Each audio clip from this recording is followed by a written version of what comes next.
My name is Sharisse Dalby, and I am a registered nutritional counselor.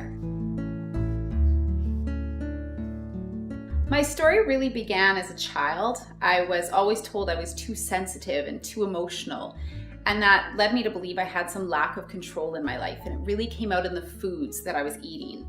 And so as a preteen, I began binge eating and really taking out those emotions from food. Food didn't judge me, and it really comforted me, so that's what I did.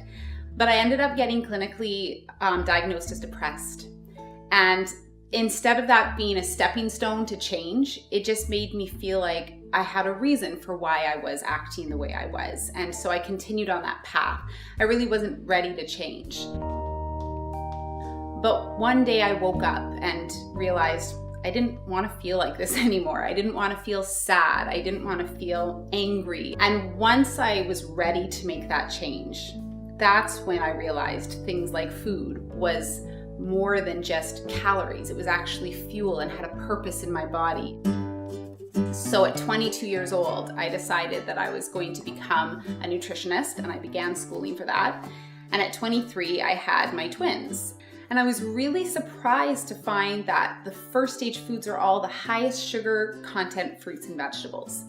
And that's when I realized something different had to be done. So I decided to go very non-conventional and kind of turn how you feed kids up on its head to start feeding my children to see if I could get a different result.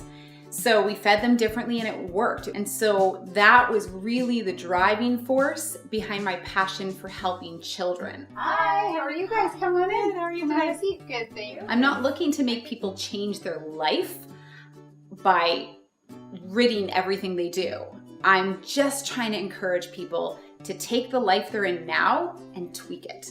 Make those little changes that seem so small, but have such a large impact on your health in the long run. 36 pounds, high five! You can Google anything these days when it comes to nutrition, but what you get isn't necessarily solid, valid, backed up information.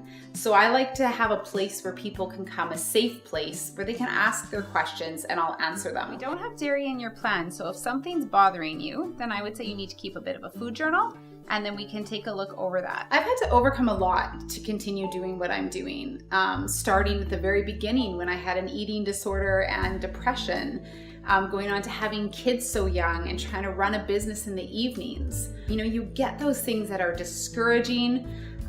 Kids are so distracting, you know, and it's hard. You're not getting enough sleep and it's draining. But at the same point, when you have a purpose behind what you're doing and you've seen good come from it, it makes it easier for you to kind of push past those things and keep going.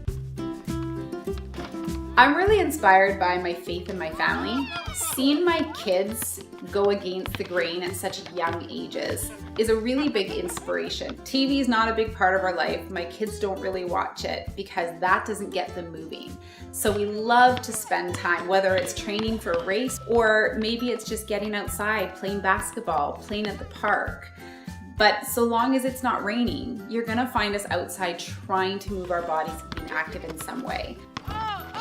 If you're not mentally strong and physically fit and healthy, doesn't mean you gotta be perfect, but you've gotta be taking care of yourself, because not only does it improve digestion, of course, and your mental health, but it improves your confidence. My advice to anybody who's looking to start out and eating healthy is to just simply increase your water intake and increase your vegetable intake. That's important for your mental health and for your physical health. Drinking water is just the single most important thing you can do. Most people don't get enough water. Our kids aren't getting enough water, and they have to sit in school for 6 hours a day and they can't concentrate. So making sure our kids get enough water is gonna help them in their education. Making sure we get enough water is gonna help us in the workforce or managing our family or managing getting out the foods that we are consuming that maybe we shouldn't. But water is the single most important thing that I get my patients to start doing right away, and it's just drinking enough water. And it's easy. It's easy to do, so you get that success early on, and then you're more willing to continue on your journey.